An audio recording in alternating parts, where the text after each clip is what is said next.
Welcome to another day of Kauffman Writes. And we are live. Looks like Facebook is struggling for some reason. I know we're having problems with our Facebook's platform is having problems. So today we're doing some creative writing inspiration, strategies, some discussion. We're going to talk about what are you trying to avoid as a creative writer. We're going to hop into that discussion after some writing sprints. So stick around and we'll get there. I am, of course, working on my daily, The Last Scarecrow, and we will get there. Before I hop into it, there we go. Perfect. I know Facebook was having some opportunities today with their servers. So excellent. Welcome to the Creative Writing Livestream, a daily show to help give you inspiration as a writer and help you become a better writer in general. Now, we're going to start off with our normal 2 writing sprints for the day, 20 minutes apiece. We're going to hop into the first one. Now, as always, without music, we have no writing session. Welcome, writer friends. So let's throw up the music. Beautiful. By our very own Comic Elf, mix number 1. So I got that music going. And as you know, if you joined yesterday, I've listed out. Perfect. I've tried to list out the synopsis and just the current state of where Last Scarecrow is at. If you've had a long day or a long week, feel free to just kick back and I'll write vicariously for the both of us, or alternatively, get some own development on your own writing as well. All right, so I got the timer. I got 20 minutes on the clock. Now I just have to make sure that my outlining is set. So as you can see I'll throw up my outline for a second. I always like to check in on my outline, make sure that my story is actually where I want it to be. I'll always check in on it. I don't use this as like the Bible. I use it as like a reference. And sometimes I'll fall out of it, and that's all right. So as I can see from my last couple chapters, my heroes from chapter 20 on were working towards the midpoint as they went. We introduced all the new supporting characters. They got trapped in the Colosseum, the Tiger King, the fight to the death, the Great Escape where they tried to flee, and then all the way to the last escape where our hero, Crow, tragically died. I'm still reeling. So now we've hit the back half of the midpoint. They've escaped the Colosseum, and what is next? We're going to dig into what is the nothingness. Now we experienced it. Essentially, it was this beam of light that shot down after the Scarecrow used his magic and basically started disintegrating random animals. Similar to the way that the blip is used in Marvel's in the Infinity Gauntlet and the Marvel series. I might mess around with how the visual appeal of it to distinguish it, but for now, I'm very happy with that. All right, so I'm glad here. So let's hop into chapter 29. Nope, that is not what we want. All right, and where was I? Far below, the last Scarecrow looked ahead motionlessly, the ground moving beneath him as Gore carried him away from the Colosseum. He couldn't take his eyes off Crow, willing. Must have been a mistake. Couldn't take his eyes off Crow's body. Crow's unmoving body. Trying as if he could will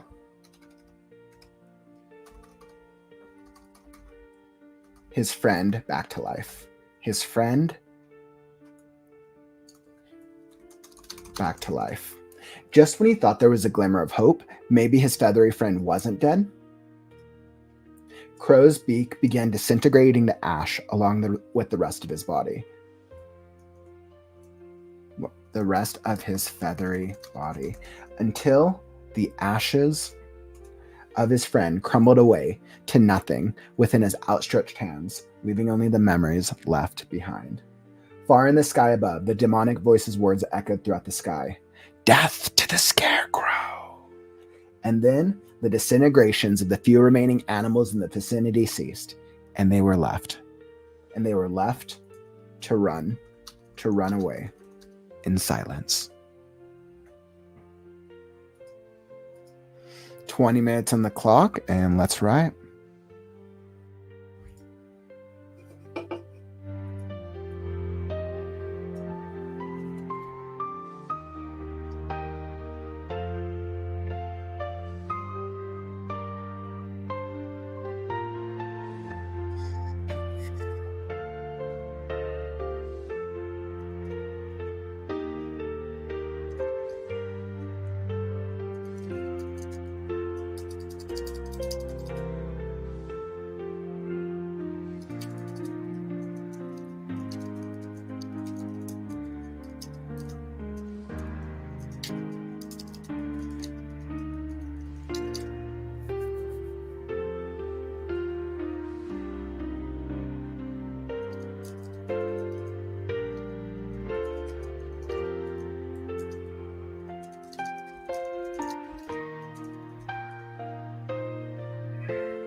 Hey, what's up, Stephanie? Welcome, welcome, my friend.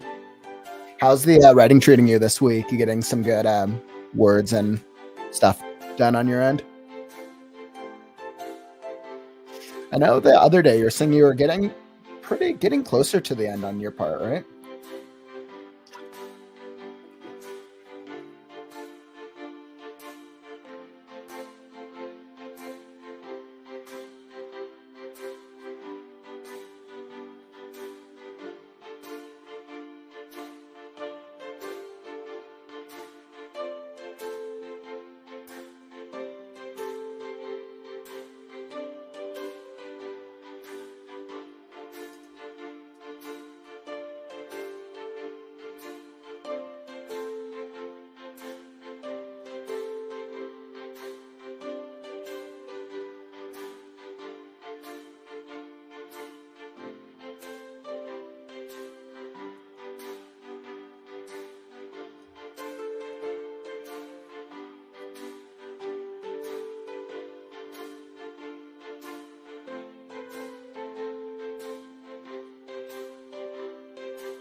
So yeah, Stephanie, it's got longer. I added 2 chapters now, and it's over 1,000 pages, and I'm trying to cut it down.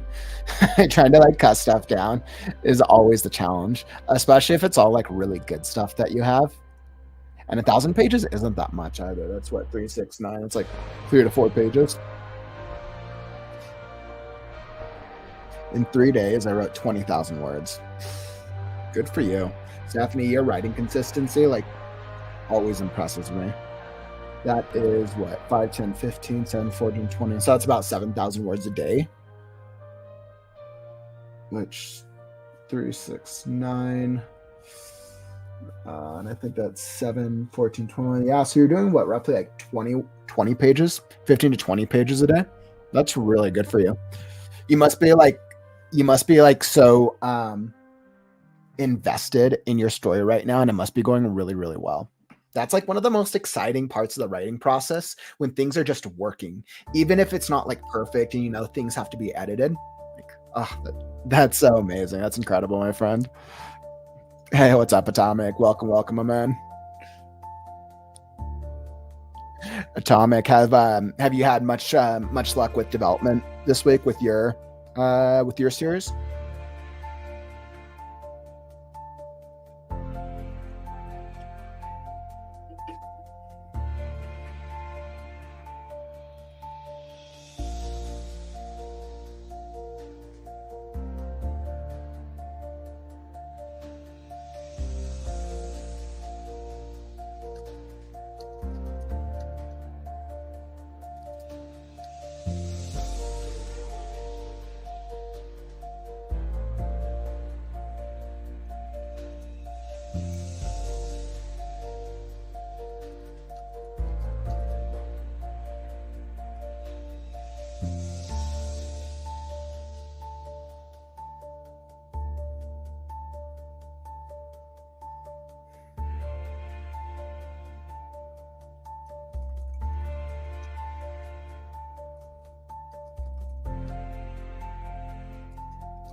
Hey, what's up, Silent? Welcome, welcome, welcome. Silent. Let's see. Silent, you working on any fun writing stuff yourself?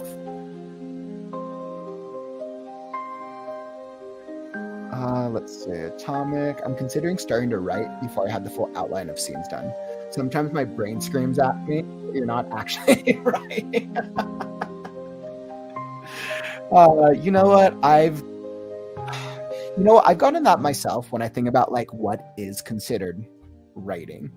When I think about the process, I actually consider writing to be any part of the development process. Kind of like filmmaking, right? Where you have pre-production, production, and post-production. I consider writing to be that same idea, right? You have the development brainstorm process. Even if you're not putting a pen onto a page, you're still developing your story, you're ideating, and you're building the world that you want to create. Writing, obviously, that's the easy one. And then once it's done written, editing is still writing. You're just going about it a different way, all the point to it being published. I would consider it. I think sometimes it'd probably be better to clarify it as like working on like story development or developing or like the writing process or like I'm working on the last scarecrow. That's kind of just how I clarify the whole process. I know, especially for some writers, like if you hop into it and you don't feel like you're like prepared, then it might make it harder for you. Especially like Atomic, I know you have a very large story ahead of you. So some writers will like hop into it. Like with Last Scarecrow, I hopped straight into it with the free write, but then I didn't pivot to outlining till I was probably about 10 to 20,000 words in. And now I kind of go back and forth. I don't let the outline deter me, but I use it as a reference. So then I can kind of go back and forth. I'm like, yeah, that's where I need to go next. And sometimes I don't need it at all. And then I go back and fix it. Woo, studying for the win. I remember when I was a student, I would like procrastinate studying so much. I would procrastinate studying with writing, and I procrastinate writing with studying. Granted, it was the best when I was actually able to do like my creative writing, all my creative writing stuff. Oh man. Oh yeah, that's a good little stopping point. I think I got myself to a good starting point. I'm like, y'all know when you're working on a story and you had like a huge moment, like shit went real. Like a lot of stuff just happened. Like I knew the midpoint was going to be like this. And like you can't always do the next like thing as like huge. You kind of have to have that like that downtime scene almost, but like I know my downtime scene has to involve like character development and I kind of have to now set the stage for who's going to join the heroes, right?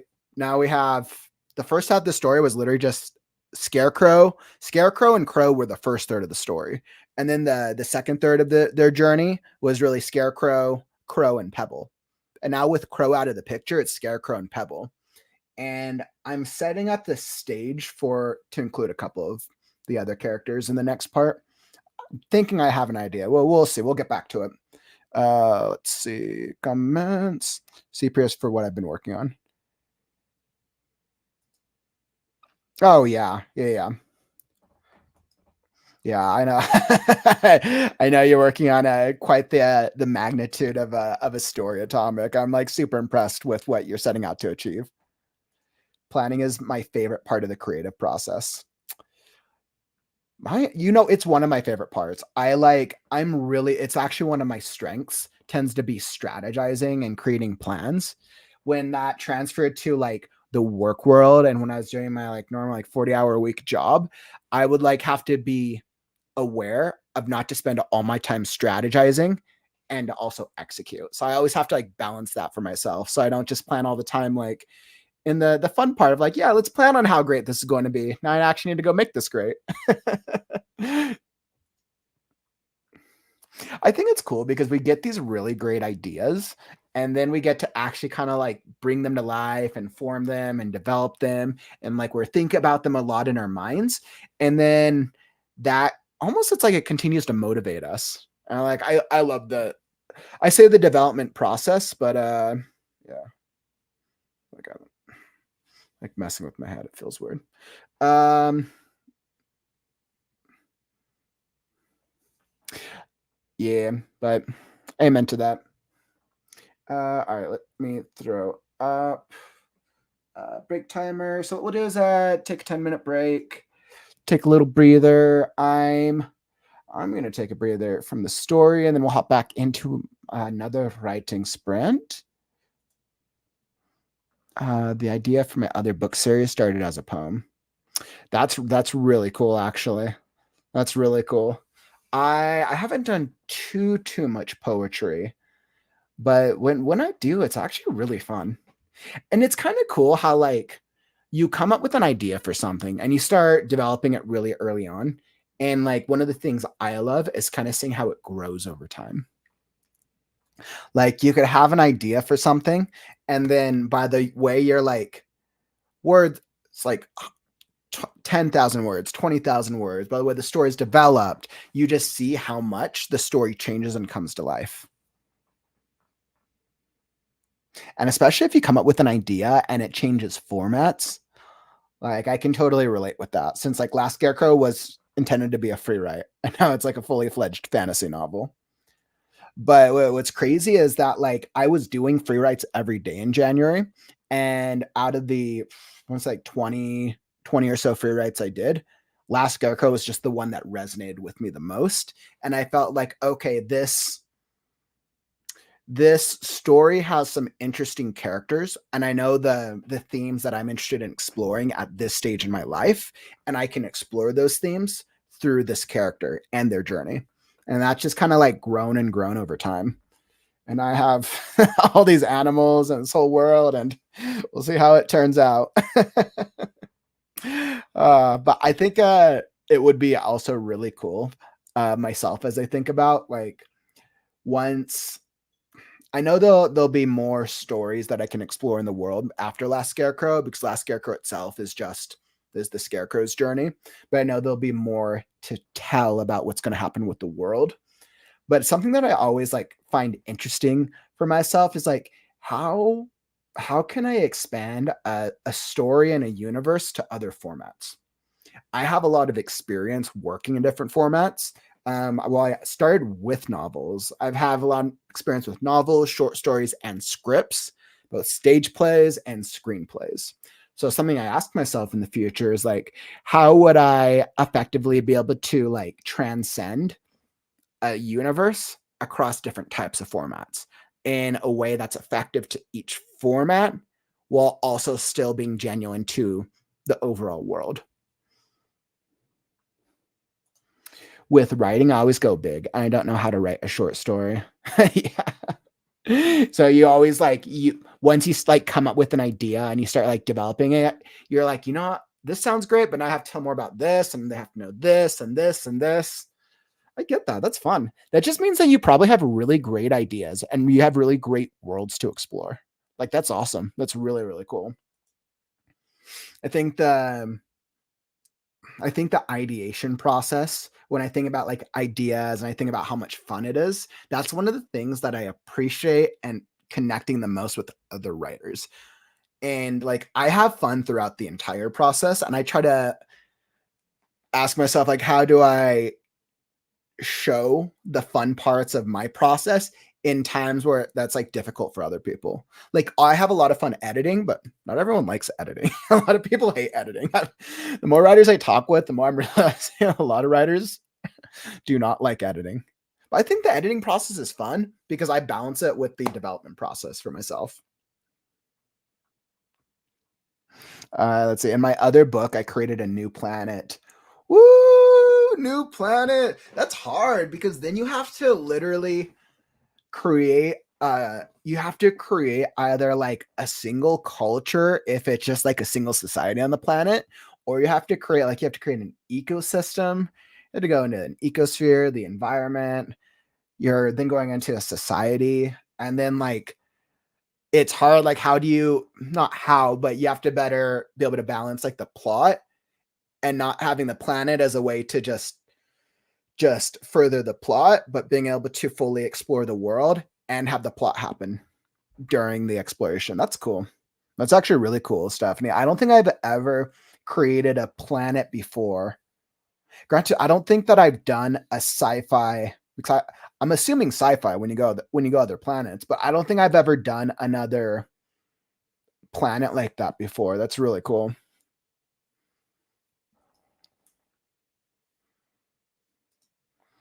The project I'm working on started as a single what if statement about 6 years ago. At the time, I wrote about 7 to 800 words, but the current version is so different. Just the core idea remains. I think that happens a lot of the time, right? I think we come up with these like initial ideas, and then the more that we develop it, the more ideas, the more we kind of realize the world and the characters and the story that actually wants to be told. I think the more it just expands. That literally happens to me all the time. I mean, like with Last Scarecrow, I think my original idea for it was a scarecrow. Yeah, my original idea for it was a scarecrow is in a field and a crow comes by and steals his hat. And then the scarecrow is forced to chase the crow to get his hat back. Like that was the original idea for it, actually. Let's see. Find I think if I can find the original picture, I have to remember where it was at. I used to throw up the picture for Last Scarecrow for what I thought for the original inspiration for it. Let's have to remember where I put it though.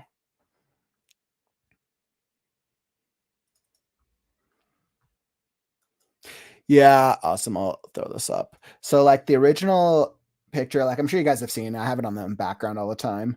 But the original picture, like this was the original inspiration picture for Last Scarecrow. Originally, it was just this picture, and this was the free write. Like I thought this looked like a scarecrow. It's kind of debatable. It's actually kind of it's like kind of debatable. I was like, I don't actually know if this is a scarecrow. It might just be a piece of wood in the picture. I like realized that on the back end, but you know what? I thought it looked like a scarecrow, so that became the basis for it. Oh yeah, that's funny. Let's see the project. A race of vampires and race of witches live on it, and they're at war with each other. Damn, that sounds cool. Vampires and witches. That sounds cool. I haven't done any type of like vampire stuff lately, but vampire stuff is always fun. When I think of like vampire mythology and lore, I haven't read too much vampire stuff, but I think my favorite vampire like stuff was probably a lot of Anne Rice's stuff.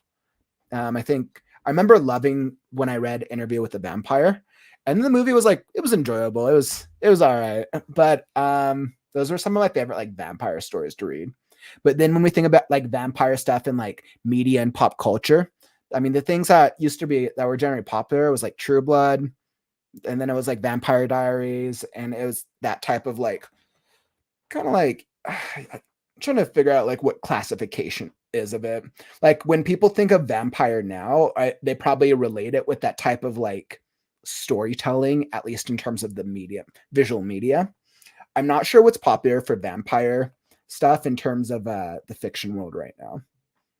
I think if I were to write something with vampires, I would ask myself like, how do I create a vampire race that feels like we haven't seen them before?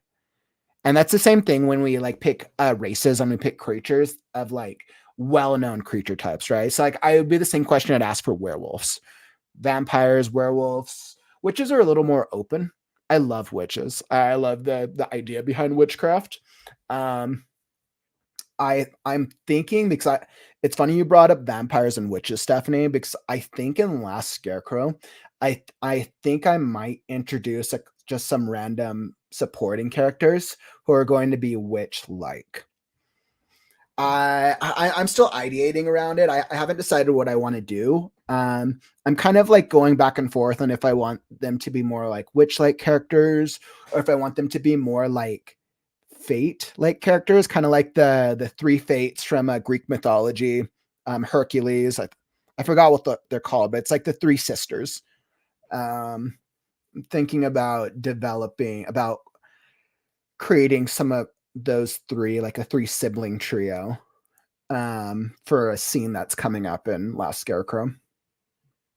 Witches are fun. And then along with like vampires and witches and like that whole system, then you have magic. And it's like, all right, well, what type of magic? Yeah, oracles. Yep. Atomic, thank you for that. Oracles. Yeah, that's exactly what they're called. I'm like, witches, the three witches. Yeah, oracles. Yeah, that's exactly what I'm thinking. I haven't so far I just have the idea for them. I haven't really thought further in terms of like how do I want them to be. If there's one thing that I try to do, I feel like I try to ask myself, how do I create a character that subverts expectations and that hasn't been done before in that style?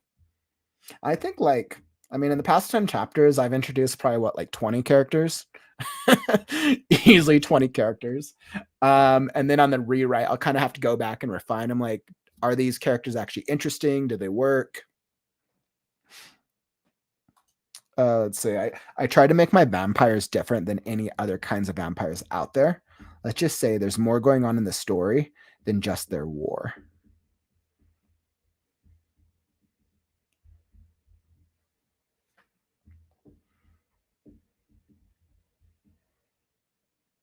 That's really cool. That's awesome. Just so there's more going on in their story than just their war. Yeah, and I think that's kind of like what you have to do, right? So that way, when I think of myself as a reader, right? We attach. It's interesting. So there's a reason that tropes are a thing. There's a reason there are stereotypes, and there's a reason that we connect what with things that are overly done. I feel like when you do something, you want the reader to think it feels the same but different. There's a reason that people love to see vampires and werewolves. There's a reason people love to see orcs, trolls, elves, dwarves in fantasy. There's a reason in sci-fi people love to see mecha. There's a reason that people love to see. I mean, AI is a little bit more on people's minds right now because of clear the AI, but a lot of those sorts of ideas, because people, I, I think I think it relates to a lot of time when we've first been introduced to ideas and we had great experiences, whether through reading, through media, or whatever. So then we get to explore these same types again, but then we get fascinated and by surprised when we see something when it's done differently and it's done effectively. I find that any books I've written, there's always something else going on behind the scenes. And that's great. That's kind of what you have to do, right? Like, it goes to show just how in depth the world is, whether it's the world building, the plot narrative, the character development, and it's like whether or not you're actually show that. I think it makes the motivation clear for your storytelling. That's incredible. Absolutely. I think of my storytelling. I think I always do rough drafts with like my style tends to revolve around world building, plot, and character development. And those are like the three areas that I try to weave and focus on. And then when I get into the drafting process, I kind of map everything out and then I build out the world based on the story that I've told. And that's just something that I've realized that works for me, because then I know the story. So then I can kind of create more parts of the world that I feel like is best going to serve the character and the story and the world. And sometimes then I share like those parts and sometimes I don't. Or sometimes like, wow, there's this like really cool like kingdom or like creature race that actually fits perfectly in this world, but there's no place for them in the story. And then I'm like, all right, well, maybe down the line in book 3, 4, or 5. There may also be dragons, and I create a race called ancients. Ooh. Well, if there's anything that we know, Stephanie, I do love dragons. Whenever people ask me, like, Jared, what's your favorite animal? I'm like, a dragon. Man.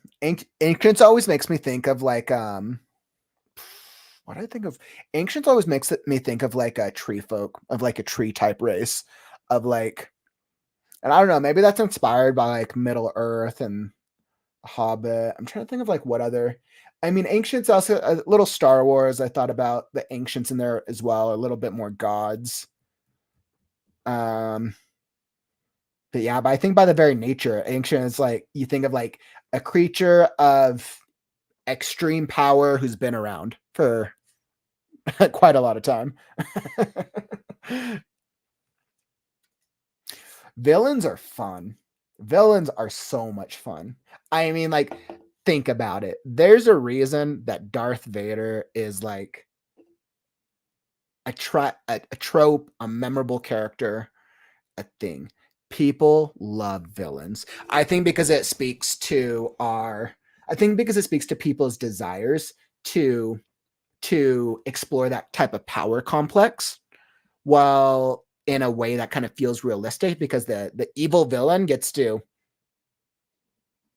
show that power. They get to do what they want, and usually, hopefully, their reasoning's well done. Villains are a lot of fun. It's actually the same reason that I think anti-heroes are also a very popular trope. I love creating anti-heroes. If I could have for this story, I would have had my main character being an anti-hero, but it didn't make sense. One of the supporting characters are going to be an anti-hero, though. I find myself leaning more towards story first, world after, but I want the world to be rich enough that it doesn't feel shallow. That makes sense. I think it just goes to show how, like, every writer, and I think this is true, every writer has their own process. And one of the things that I love about creative writing is there's no right or wrong way. There's just your way that works for you. And then you refine things that you like and you drop things that don't work over time. Oh, and I think that's what's beautiful. If I could like encourage that like mindset and that thinking of why creative writing is fun to the entire world, I will do so. I think it's just so easy to get lost on like the hard stuff.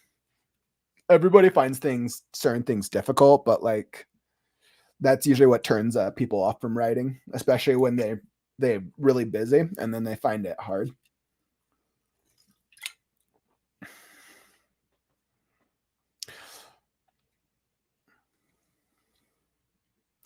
Yeah, I think for having a world that feels rich, it's really has to comes down to the details.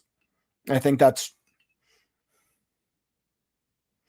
I think that's what's really effective. I think it comes down to sharing the details, but then how do the details affect the character's journey or the main story in a way that feels natural and in a way that does not feel like it's the writer trying to create, like trying to like tell. It's like the show don't tell idea.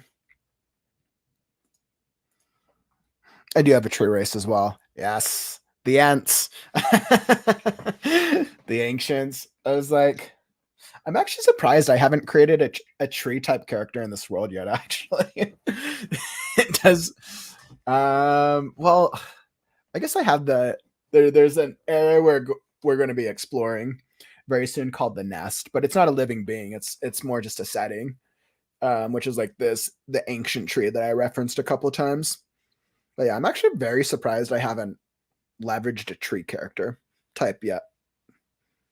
A tree actually might be a little more effective when I do the rewrite for my cannibal village. Now that I think about it, I have to give that some thought. I think I named the leader the Mighty Oak. Yes. Yes. That's like the perfect name for a tree. For a tree character. The Mighty Oak. Mm.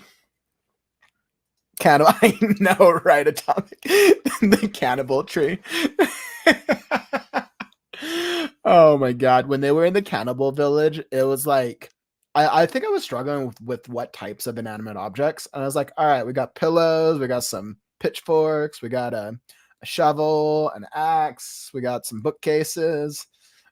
And then when I like go back and in the second draft, I'm gonna have to kind of like refine and be like, okay, I need to be intentional with the inanimate objects I have. And they're like praying to a fire god, but it might actually be more effective for it to be like a cannibal tree, in all honesty. I'm glad you picked up on that. Yeah, and as you guys can see, like from my storytelling, I've created a lot of supporting characters. And in all honesty, in the rewrite, or I call it the rewrite, but in the second draft, I'm probably going to cut down on a lot of these supporting characters.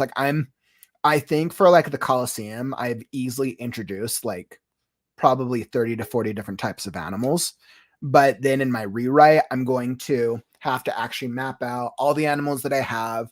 I'm going to have to do research on the specifics on each type of animal so I can better refer to each type. I have to map out which animals die in the first round, which animals survive, which ones do I want to return at some point later on in the story, and all those other things, right? Because right now there's a lot, and I've devoted storytelling time to some of like the main animals, which clearly the main animals is the grizzly bear Gore and the snake Stretch.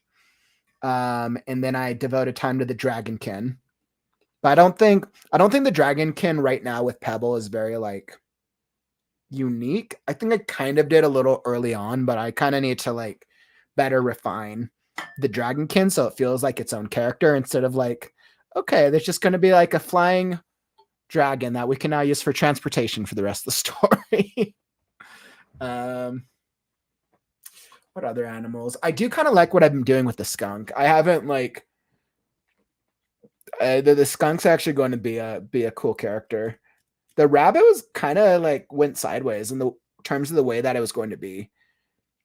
I don't know if any of you remember the rabbit. I'm clear the rabbit character is the one that killed Crow, but originally the rabbit, the characters run into the rabbit character in like page 20 or 30 very briefly, and I imagine I had envisioned the rabbit character becoming one of their main party members and becoming like more of like a loving, confused like sidekick with the group. But then by the time I got to the point in the story where I introduced the rabbit, I didn't need that personality type with the others that I'd created. And it actually made more sense for the type of character that I needed to be a little bit more vicious and a little bit more aggressive. And in that midpoint that we went through, originally I was going to have the rabbit be the one that the scarecrow helped out, but it just didn't. When I was thinking about it, didn't feel impactful because I hadn't done enough setup to make the reader care about the rabbit, and I realized that it was actually a little bit more fun making the rabbit literally a bit more deranged.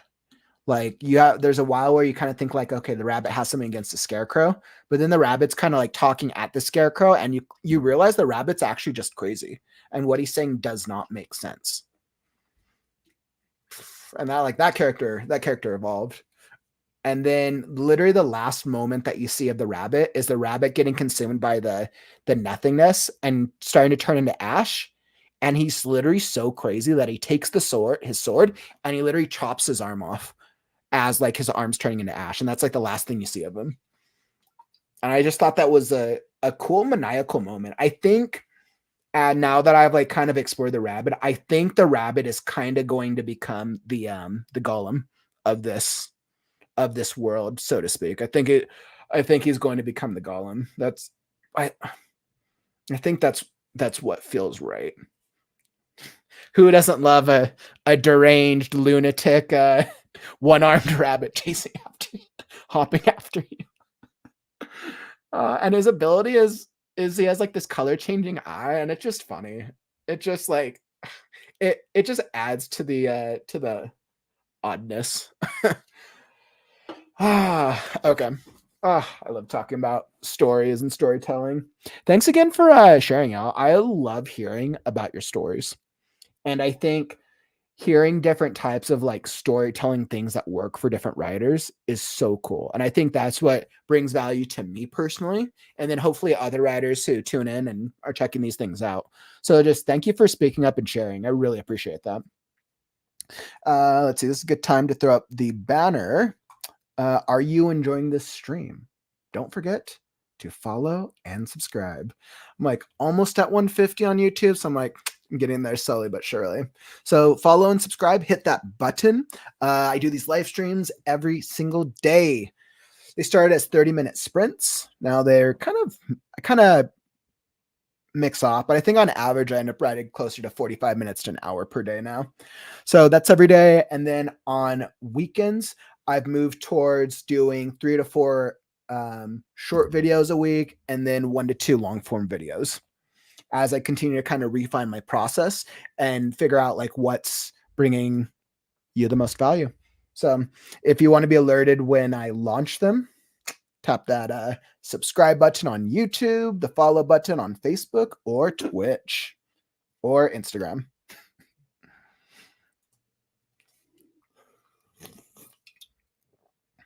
I know, me too. Yes. I get it. And that's something that we both totally resonate with, Stephanie. It's because we get so passionate about storytelling, and like those are the types of people that I want to bring into the community, because that's fun. Storytelling's fun. That's awesome. Okay. So let's see that. With that being said, I'm going to hop into my second writing sprint. I want to explore my nothingness, and I'm going to get back into it. So writing sprint number 2, I'm going to reset my timer, 20 minutes on the clock, and that's right. Oh, and music.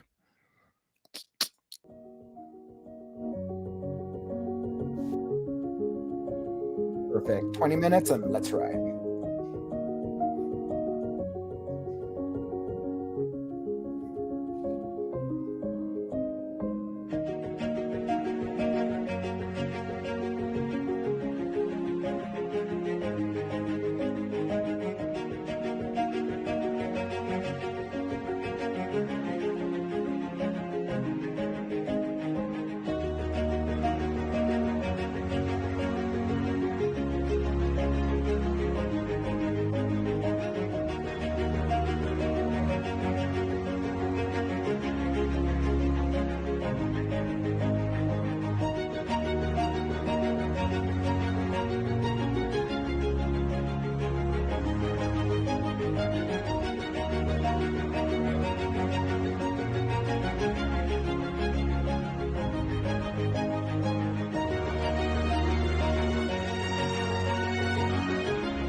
Hey, what's up?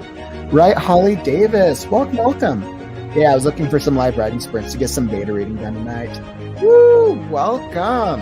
I'm here doing writing sprints every day. You're more than welcome to join anytime. We're always doing a mix of. Here we go. Where I'm always doing a mix of like writing sprints and then writing inspiration and different advice. But yeah, normally I'm doing.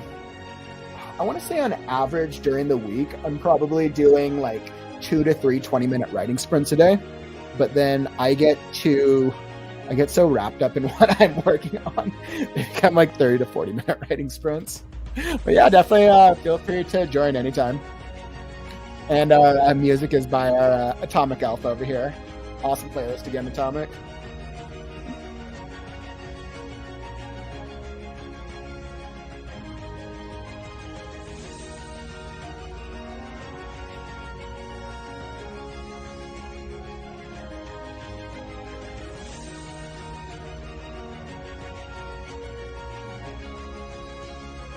Let's see, Atomic, Holly, do Camp NaNoWriMo. Oh, that's awesome, Holly. You're with NaNoWriMo? That's really awesome, actually. I'd be curious to learn more about what that's like.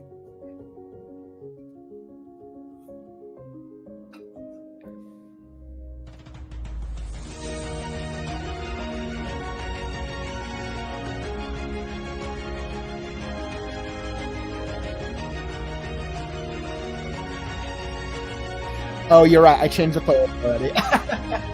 I totally forgot I changed the playlist. Yours was the last playlist.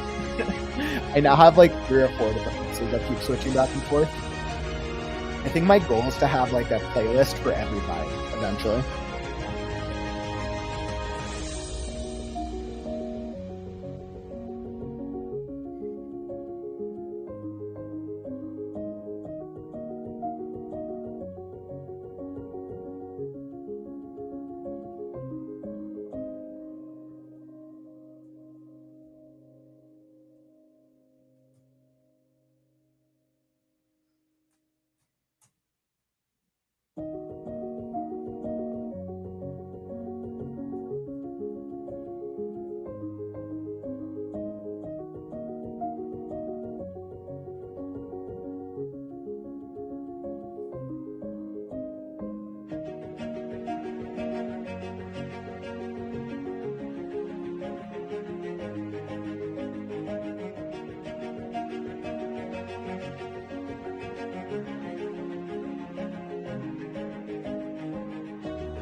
Hey, what's up, Melissa? Thanks for the like. Thanks for stopping by, my friend.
Guys, you want to know something interesting with both of you talking about NaNoWriMo? In all the years that NaNoWriMo's been going, I've never actually done NaNoWriMo. it It's kind of interesting. I have such an appreciation for what NaNoWriMo does and what the opportunity and the mindset that it gives and creates for writers. When I ask myself and I think about NaNoWriMo, every single time that it's come to November for me, when I think about like my last 20 years of writing, um, I think I've either been too busy, like actually too busy to be able to commit to that, or I was never in a place at that time where I felt that I would be successful with achieving my own creative goals. Well, I've always been writing. I don't think that it's something that it's a thing that I've leveraged successfully. Yeah, it's kind of interesting because I've been thinking about NaNoWriMo for this coming year as well. That's in the first published novel. But yeah, I've been thinking about it myself as well, because now as I've been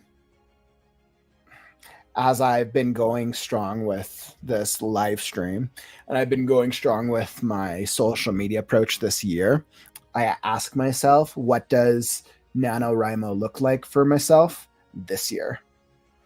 So I feel like it will probably be my personal first attempt at NaNoWriMo. But it's interesting because I have a lot of friends who've leveraged NaNoWriMo very, very well. And I feel like I've definitely reached those types of goals within my own writing. So within like the goals itself, that's not something that's ever concerned me, but I'm probably pretty interested in the process. I know one of my writing groups that I'm in, they were talking about doing a NaNoWriMo, like setting up as one of the NaNoWriMo groups in their city, which was kind of cool.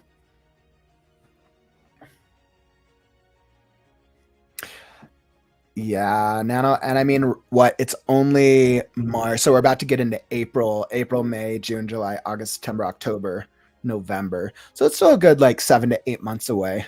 But that means even more time to plan for what will happen in NaNoWriMo. I think my only challenge with the idea behind NaNoWriMo, I love that it incorporates and it insinuates that like, okay, be a writer, go hard. It's a month dedicated to writers. I think they have one in April now too. Good for them. They should. I think my only challenge is like writing should be like an all year round task, or like an all year round like mindset. And I think the only downside of it is then does it create that feeling of like, okay, well now I only have to work on my storytelling once a month or one time a year. I think that's my only. I used to do the real NaNoWriMo, but I haven't drafted a novel in November since 2020. It's too rushed for me to write as clean of a first draft as I want. Yeah, because I mean, essentially you have that's like the 30 days to actually draft basically a real novel, and you're really not giving yourself much time. Clearly, you're not going through any type of drafting process. You're essentially creating a rough draft. Now, of course, you can plan out and you can go about it in a way, because developmental edits are the hardest for me to do. I love developmental edits. I think developmental edits are good. Oh, man. I think a lot of my editing services that I do, I do a mix between developmental editing, copy, and proof editing. But I think it always comes very naturally to me in the editing process. I try to ask myself if there's a type that I struggle with. I think there's probably a reason that I don't do I don't touch upon research. I don't do like research papers or touch upon like that types of formatting. I think that was the one type of writing that I always struggled with. The more like writing for like schools and education, like for citing sources, that was one that I always struggled with. I could never do that. Yeah, Holly, if you ever need a developmental editor, woo, I am pretty good at it. But I only know because I've been told by other people, not my own ego. I promise. uh, I think it's interesting because I spent so long in my own world of like my own writing sphere for so long, and I kind of created my own process through like research and stuff in school, and then kind of learning more about the editing process, especially as I've kind of like focused on building up this writing business, and I'm like, okay, well, I'm going to do more editing services. A lot of these things like I've done very naturally within my own realm, and then really understanding like what are things that writers are looking for, and then what's kind of like standard for the writing process, what's like considered industry standard for like editing. And I just continue to be fascinated by what's available for writers to get their story from idea to published. Absolutely. I think my goal is just to try to make it easier for writers to get our stuff out there. Even with Last Scarecrow now, I'm probably like 52% the way through, or 52% through the rough draft. And I think about like what will the editing and the publishing process look like, which I'll probably hit the end of the rough draft. My guess is by May at this rate, since I'm writing basically 30 minutes to an hour a day. And like I'll probably take and this is what I usually do with my stuff. I'll usually take my own stuff through about three full drafts before I give it to somebody else. So I'll probably search for an editor probably in summer, and then aim for like late summer, early fall release would be my guess. I think I'm leaning towards self-publication because I feel pretty confident in that I can market myself, but I'm still researching and playing around with different ideas. Yeah, absolutely. And you guys help me too. Like it's totally like it's like I consider it a win-win because I started my writing challenge to write 30 minutes a day for a year. And part of what helps keep me accountable is showing up to these live streams, and just like you guys being able to show up and just like talking, like that's so beneficial. That's really helpful to me. There's been like periods in my life where I wrote like every single day, and there's been periods in my life where I like didn't write for months. And sometimes the struggle is real. So it's a process, right? I think my goal is to try to help y'all just create a more like create a more consistent process with your life and your schedule. I think if you're working 40 hours a week and you have a family, or you're a student and you have all these responsibilities, and if your goal is to write every day and then you don't hit that goal, then a lot of time writers feel burnt out. And I think sometimes it's a little bit more realistic to try to set like, all right, let's write like twice a week. And then if that's successful, like write more, of course. So, and then there's like times in your life where you're just like if you're dealing with life, like whether that's like heartache or like trauma or like whatever, like sometimes you're just not in a space to write. And I think that's okay for writers to tell themselves that. It's okay for writers to take breaks. I'm a proponent, like if you're going to take a break, be intentional with it. Take like a 2-week break and then come back to it. It's my hope that that writers are able to like work on their stories consistently. And I just see so many obstacles for a lot of writers in the writing community out there, especially because I attract a lot of newer writers is what I'm learning. But I see a lot of obstacles with just writer's block, procrastination, because sometimes we make the storytelling process too difficult. And it's like, let's just make it easier. Let's figure out ways to make it easier. It is the process to create a book can be time consuming, but all we have to do is create systems that are easier to maintain with our lifestyle and the goals that we want. Yep, I get in a writing rut at least once a year. If I did, am I really a writer? Yep. You know what? I totally resonate with that. I think it's the same thing of like, are you really a writer if you haven't dealt with writer's block in some way, shape, or form? Oh yeah, I totally get that.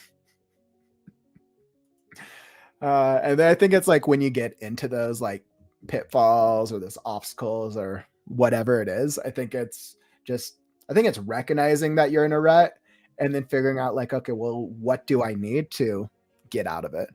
Sometimes we just need a break. I don't think writers like allow themselves to just like be okay with taking a break.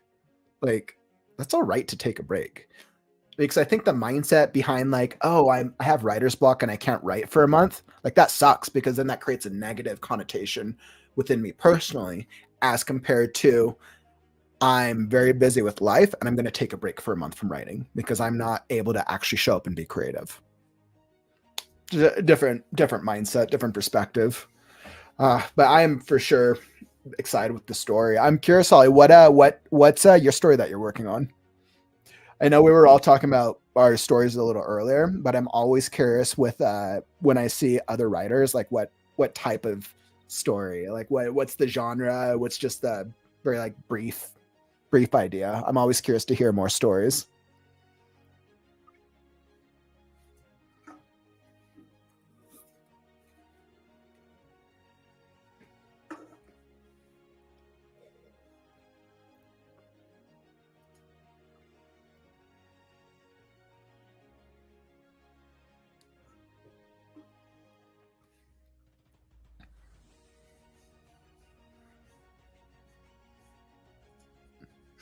So true. I tend to have toxic productivity.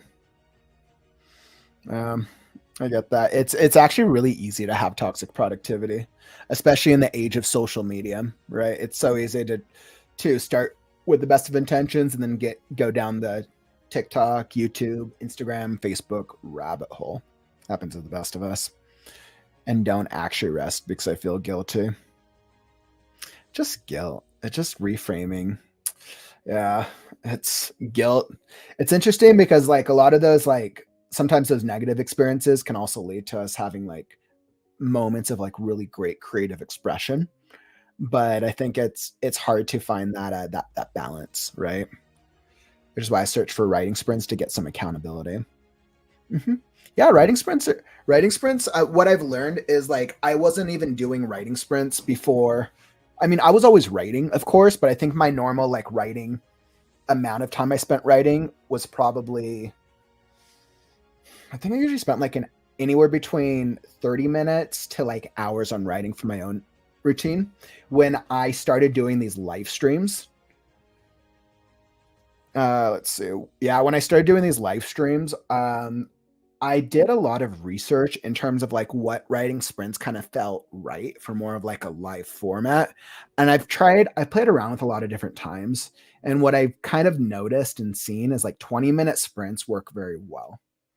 It work well, A, for a live format, and then B, for being able to write, have some like cool discussions, right? And then kind of go back and forth. That's what I've seen. It seemed to be pretty effective at this point in time, anyways. But yeah, you're definitely more than welcome to join us any day. Where I'm here every day, so I'm writing regardless. Let's see. I'm currently writing young adult fantasy. Woo! I love fantasy. Yes, I know we have a couple. I know Atomic isn't yours fantasy as well? No, wait, yours Atomic. I think you said yours was sci-fi. I was like, I know. I think in terms of like a lot of the writers I see in here, I tend to see a mix of fantasy. I've seen some sci-fi. I want to say we see generally, yeah, yours was sci-fi. I generally see a mix of fantasy, sci-fi, and then horror. We definitely get some horror. I don't think I've seen romance as predominantly, unless it's like an undertone. But I think fantasy, sci-fi, and horror are the three like predominant ones I've seen. Let's see, young adult fantasy. My novel is a tangled retelling with a female Flynn writer, mages, and disability rep. I hope to write MG fantasy in the future too. Woo, wait, what's MG fantasy? MG fantasy. MG. I feel like I should know that reference. But the tangled retelling, that's super cool. That'd be fun. The female Flynn writer. That'd be really fun. I'm like all about creating the opposite genders for characters if you're able to tell both gender and create characters with both genders effectively. Absolutely. Yeah. Actually, I'm pretty sure that like in Last Scarecrow, I think I just actually not introduced, but I think I made the decision to have the first my first female couple actually in this last section. I've been kind of going back and forth. I'm like, okay, how many relationship type couples do I want there to be? Because right now I think I've had the squirrel's a female, her companion's a male. But then I kind of realized I have the otter and the skunk, and they're going to be like a strong female couple. But then the bear is I'm thinking the bear's thing is that he's searching for his male. So I think I have a female couple, a male couple, and I really want to try to like show all. I want to be able to have examples of all different types of a couple of different types of relationships in the story. Middle grade fantasy. What is middle grade fantasy? I feel like I should actually know that. I was like, I'm not actually sure. Middle grade. I'm gonna search it right now. Middle grade fantasy.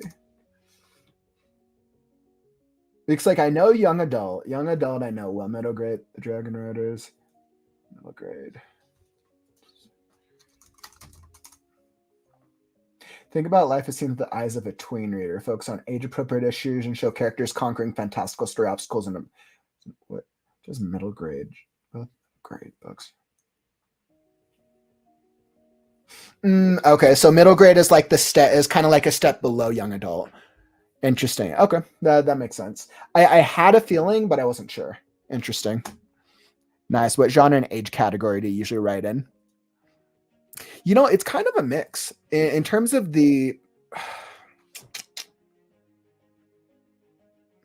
I think a lot of my stories have generally been geared towards adults, generally, because I tend to switch between sci-fi and fantasy as the predominant genres. But I think when I embarked on Last Scarecrow, from the original image that I got the idea for it, like I had a feeling from very early on that it was going to be like young adult. It felt like young adult.